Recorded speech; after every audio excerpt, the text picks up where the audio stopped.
Anak-anakku yang saya banggakan, marilah sebelum kegiatan pembelajaran ini kita mulai, kita berdoa terlebih dahulu sembari berharap semoga kegiatan kita pada hari ini bisa berjalan secara lancar tanpa hambatan apapun. Berdoa dipersilahkan.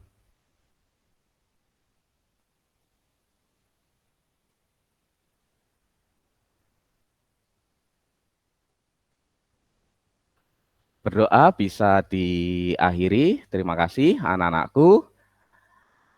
Anak-anakku yang saya banggakan, pada pertemuan sebelumnya kita telah membahas tentang makna kata, jenis-jenis makna kata. Ada yang ingat? Pertama, makna denotasi. Yang kedua, makna konotasi. Berikutnya ada makna leksikal. Selanjutnya ada makna gramatikal. Selanjutnya ada makna referensial dan makna non-referensial. Bapak punya keyakinan kalian sudah memahami konsep dan contoh-contoh tiap makna tersebut. Anak-anakku yang saya banggakan, pada kesempatan kali ini kita masih akan membahas tentang makna kata. Jadi secara umum dalam konteks perubahan makna itu terdiri atas dua jenis. Yang pertama ada hubungan makna, yang kedua ada pergeseran makna. Kita akan belajar satu persatu sebetulnya hubungan makna itu seperti apa, kemudian pergeseran makna itu seperti apa. Baik, saya akan melakukan kegiatan share screen, silakan disimak secara saksama.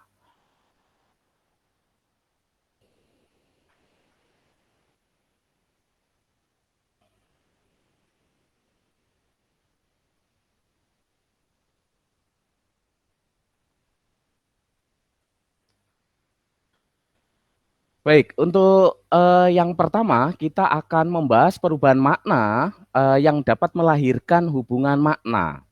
Jadi ada beberapa kategorisasi. Yang pertama ada sinonim, kemudian ada antonim, ada homonim, homofon, dan homograf. Berikutnya polisemi, hipernim, dan diakhiri dengan hiponim. Kita akan kaji satu persatu. Anak-anakku yang saya banggakan, materi sinonim ini pernah ya, saya punya keyakinan pernah diajarkan di jenjang sebelumnya, mulai jenjang SD, kemudian SMP. Sinonim, ada yang tahu apa itu sinonim? Sinonim adalah persamaan makna. Ya, seringkali disalahartikan dengan persamaan kata. Karena jelas secara kasat mata kita tahu kata-katanya beda. Yang sama apanya? Yang sama maknanya. Contoh misalnya ada suka, senang. Kemudian ada bahagia, gembira, dan beberapa contoh yang lain. Anak-anakku, selain sinonim itu diartikan sebagai persamaan makna, sinonim juga dimaknai sebagai kemiripan makna. Jadi tidak harus benar-benar sama ya, tidak harus benar-benar sama, tapi mirip pun itu disebut sinonim. Apa buktinya? Seperti yang tadi Pak Aswani sampaikan. Ada kosakata suka itu bersinonim dengan bahagia, gembira, kemudian senang. Tapi ternyata kata-kata tersebut tidak bisa digunakan dalam konteks kalimat yang sama. Contoh, saya suka makan sate. Tidak bisa kemudian kata suka diganti dengan bahagia. Saya bahagia makan sate. Saya kira berlebihan ya, hanya sekadar makan sate kemudian sangat berbahagia ya. Itu membuktikan sekali lagi bahwasanya sinonim itu tidak hanya dimaknai sebagai persamaan makna, tapi juga dimaknai sebagai kemiripan makna. Berikutnya antonim ya. Antonim, kalau tadi sinonim itu persamaan makna, berarti antonim perlawanan makna. Kata-kata yang memiliki makna berlawanan ya. Contohnya misalnya siang dengan malam, baik dengan buruk, kemudian tinggi dengan rendah. Nah, itu beberapa contoh dari antonim. Selanjutnya sengaja ya, ini ada tiga varian saya jadikan satu, ada homonim, homofon, dan homograf. Mengapa dijadikan satu? Karena di sana ada morfem yang sama. Apa morfem yang sama? Homo ya. Homo itu artinya sama. Artinya masing-masing konsep dari tiga varian itu ada yang sama. Kita gali satu persatu. Yang pertama homonim. Ya, tadi ingat homo itu artinya sama. Yang pertama homonim. Berarti tulisannya sama, pelafalannya sama, maknanya beda. Contoh misalnya dalam kalimat ternyata bisa ular bisa mematikan. Ternyata bisa ular bisa mematikan. Bisa yang pertama itu bermakna racun. Bisa yang kedua bermakna dapat atau mampu. Tulisannya sama, kita melafalkannya juga sama, tapi maknanya berbeda. Contoh yang lain misalnya, pada tanggal 2 gigi kakek tanggal 2. Kosakata tanggal itu sama yang pertama dengan yang kedua. Tulisannya dan lafalnya, tapi ternyata maknanya berbeda. Tanggal pertama itu bermakna waktu, tanggal kedua bermakna patah. Itu anak-anakku perlu dicermati. Berikutnya ada homofon. Ya, homofon. Homofon itu kata-kata yang memiliki tulisan berbeda, pelafalannya sama, maknanya juga berbeda. Contoh, misalnya ada kata bank, ya, kita letakkan dalam sebuah kalimat. Bank Somat menabung di bank. Bank Somat menabung di bank. Bank pertama, ya, kita melafalkannya sama dengan bank kedua, tapi tulisannya beda. Bank pertama dituliskan dengan huruf BANG, bank kedua dituliskan dengan huruf BANK. Bank Somat menabung di bank. Bank pertama maknanya panggilan untuk kakak laki-laki, bank kedua tempat menabung. Contoh yang lain, saya sanksi, Budi akan diberi sanksi. Saya sanksi, Budi akan diberi sanksi. Sanksi pertama diakhiri huruf NG. Sanksi kedua diakhiri dengan, oh mohon maaf. Sanksi pertama menggunakan NG. Kemudian sanksi kedua menggunakan NK. Tapi kita melafalkannya sama ya, sanksi-sanksi tanpa perbedaan pelafalan. Maknanya juga berbeda. Sanksi pertama bermakna ragu, sanksi kedua bermakna hukuman. Berikutnya kita akan membahas tentang homograf. Homograf berarti grafem. Jadi tulisannya sama, melafalkannya beda, maknanya juga berbeda. Contoh misalnya dalam sebuah kalimat, saat apel, Budi membawa apel. Saat apel, Budi membawa apel. Tulisannya sama, ya, tapi kita melafalkannya berbeda. Yang satu apel, yang kedua apel. Maknanya juga beda. Apel itu bermakna pertemuan, apel bermakna salah satu jenis buah, ya, salah satu jenis buah. Itu anak-anakku yang Pak Aswani banggakan. Selanjutnya kita akan membahas tentang polisemi. Polisemi itu satu kata yang memiliki makna banyak dan saling berkaitan. Ya, dan saling berkaitan ini yang membedakan antara polisemi dengan homonim. Ya, polisemi dengan homonim. Nanti perbedaannya seperti apa? Nanti akan kita kaji. Polisemi satu kata yang bermakna banyak dan saling berkaitan. Contoh misalnya anak-anakku, kita tahu ada kata gugur.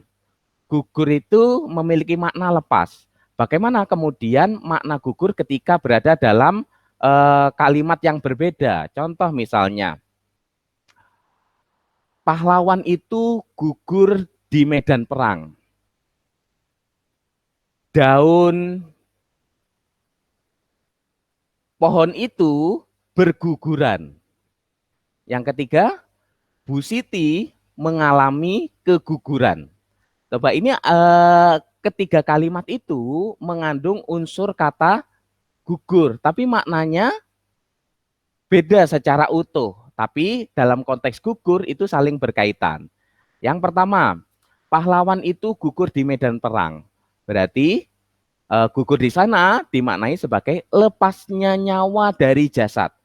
Yang kedua, daun itu keguguran. Berarti lepasnya daun dari tangkai. Berikutnya Bu Siti mengalami keguguran. Berarti lepasnya janin dari rahim. Jadi masih ada kaitan makna. Berbeda dengan homonim, ya, berbeda dengan homonim. Walaupun tulisannya sama, ya, melafalkannya sama, tapi maknanya tidak saling berkaitan. Tadi yang saya contohkan tidak ada hubungan bisa yang bermakna racun dengan bisa yang bermakna dapat atau mampu. Itu anak-anakku. Berikutnya hipernim. Ini kalau menjelaskan hipernim harus langsung ke hiponim ya. Mengapa demikian? Karena hipernim itu diartikan sebagai ya dalam konteks yang lebih sederhana, hipernim itu diartikan sebagai kata umum. Kemudian hiponim diartikan sebagai kata khusus. Sehingga bisa saling dibuatkan contoh yang serangkai. Contoh misalnya, saya memiliki hipernim makhluk hidup. Berarti hiponimnya atau kata khususnya ada manusia, ada hewan, ada tumbuhan. Saya juga misalnya dari hiponim itu dijadikan hipernim. Apakah eh, bisa? Bisa tentunya. Yang pertama misalnya tadi ada manusia, ya ada manusia. Manusia diturunkan lagi misalnya dari jenis kelaminnya. Ada laki-laki, ada perempuan. Atau dilihat dari kategorisasi umur ya, ada anak-anak, ada remaja, ada dewasa. Jadi itu anak-anakku yang saya banggakan, perubahan makna yang melahirkan hubungan makna.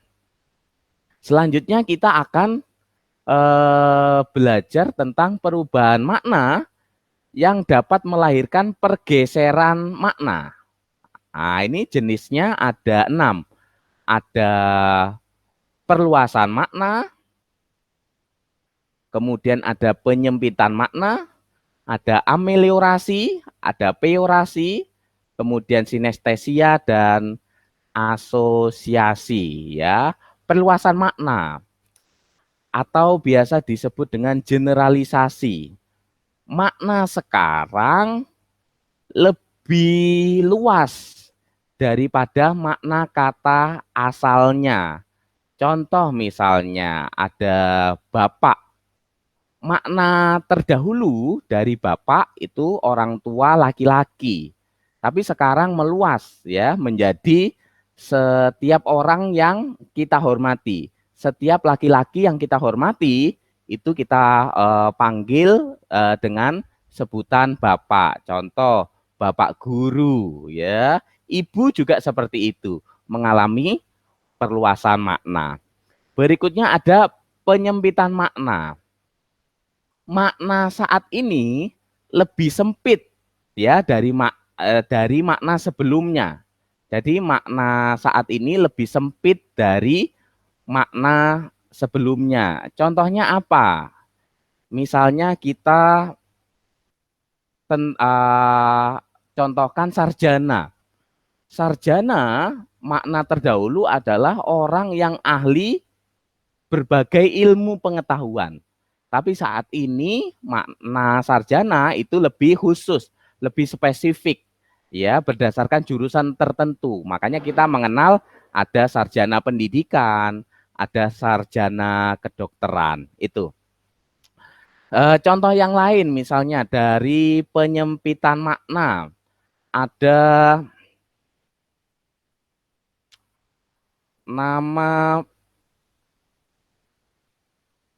bau misalnya, ya bau. Makna dari bau sebelumnya itu terdiri atas banyak, ya banyak banyak makna, ya bisa bau harum, bau busuk. Kita cukup mengatakan kata bau. Tapi seiring perkembangan waktu, bau itu identik dengan hal-hal yang buruk atau bau busuk misalnya. Padahal makna sebelumnya dari bau itu untuk dua jenis makna. Berikutnya yang ketiga ada ameliorasi. Makna sekarang nilai rasanya jauh lebih bagus daripada makna sebelumnya. Jadi makna sekarang itu dirasa nilai rasanya lebih baik ya daripada makna sebelumnya. Contoh misalnya kita mengenal wanita, ya. Wanita itu nilai rasanya jauh lebih baik daripada makna kata sebelumnya. Makanya kita mengenal yang namanya wanita karir. Kita tidak menggunakan frasa perempuan karir. Itu.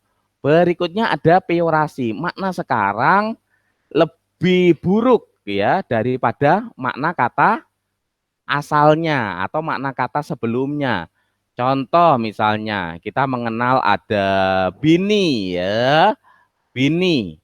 Kemudian ada bunting ya, ada bunting. Padahal sebelumnya bini itu diartikan sebagai istri. Bunting itu di makna sebelumnya kita mengenal dengan istilah hamil. Berikutnya sinestesia. Sinestesia itu perubahan makna akibat adanya perbedaan tanggapan dua indera. Jadi ada dua indera yang berperan. Contoh misalnya, suaranya sangat lembut. Suara ya, suara itu yang berperan indera apa anak-anak? Suara itu yang berperan indera pendengaran. Kemudian berujung pada lembut. Lembut itu indera peraba. Harusnya kalau suara itu nyaring, ini suara lembut ya, suara lembut. Jadi dari indera pendengaran berubah menjadi indera peraba. Contoh yang lain misalnya, kata-katanya sangat pedas. Kata-kata itu indera pendengaran yang berperan.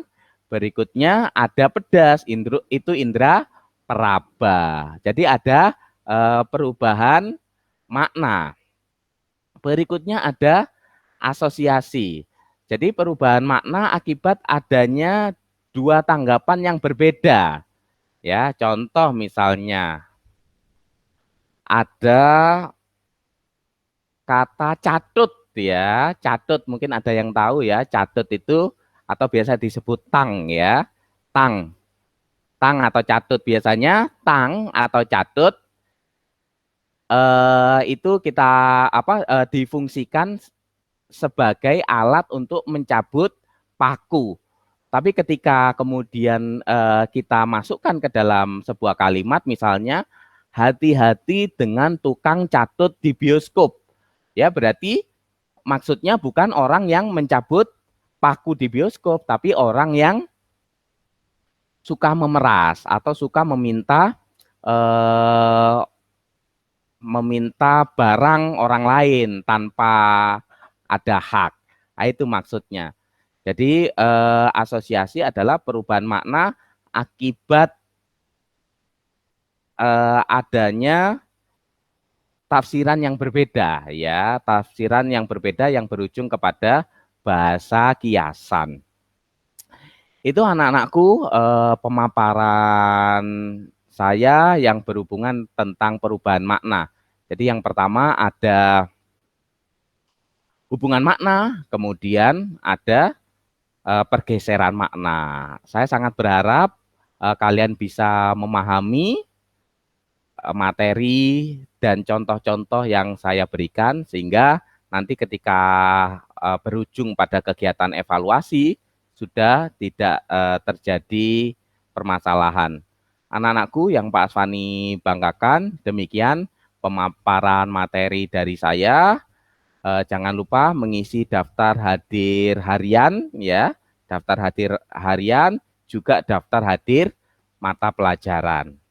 Terima kasih. Marilah kegiatan pembelajaran ini kita tutup dengan membaca hamdalah. Alhamdulillahirabbil alamin. Ingat sekali lagi tetap diam di rumah dan selalu jaga kesehatan. Kurang lebihnya mohon maaf. Saya akhiri. Assalamualaikum warahmatullahi wabarakatuh.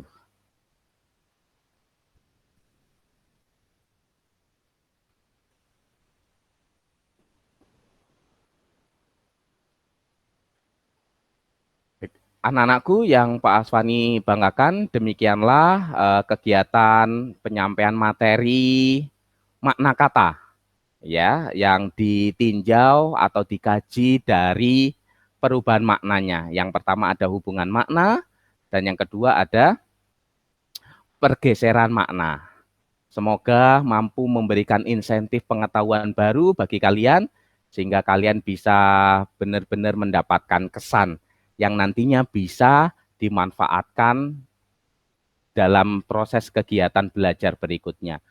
Anak-anakku, demikian kegiatan pemaparan materi. Marilah kita akhiri dengan bacaan hamdalah. Alhamdulillahirabbil alamin. Jangan lupa mengisi daftar hadir, baik itu daftar hadir harian yang diisi sekali maupun daftar hadir mata pelajaran bahasa Indonesia lintas minat. Terima kasih atas segala perhatian, tetap jaga kesehatan, kurang lebihnya mohon maaf, saya akhiri. Assalamualaikum warahmatullahi wabarakatuh. Dadah.